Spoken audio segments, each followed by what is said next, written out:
Name is नाज। नाज का मतलब है फ़ख्र, प्यार और अदा वाली।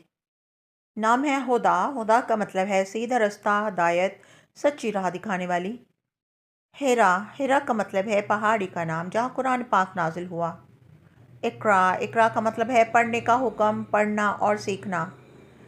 हूर। हूर का मतलब है हसीन और नफीस। नाम है रूही। रूही का मतलब है नफ्स, रूहानी, मजहबी। नाम है इशा। इशा का मतलब है जन, स्त्री, औरत। नाम है जोहा। जोहा का मतलब है रोशनी, नूर, उजाला। नाम है लिज़ा। लिज़ा का मतलब है अल्लाह के लिए वक्फ शुदा। नाम है नेहा। नेहा का मतलब है खूबसूरती, हुस्न और जमाल वाली। नाम है अनम। अनम का मतलब है खुदा की नेमत, खुदा का तोहफा। नाम है सारा। सारा का मतलब है सरायत करने वाली। नाम है फ़िज़ा। फ़िज़ा का मतलब है अफजाइश और तरक्की। नेक्स्ट नेम इज़ हानी। हानी का मतलब है लुत्फ से पेश आने वाली, खुश मिजाज। एमा। एमा का मतलब है शहजादी, प्रिंसेस।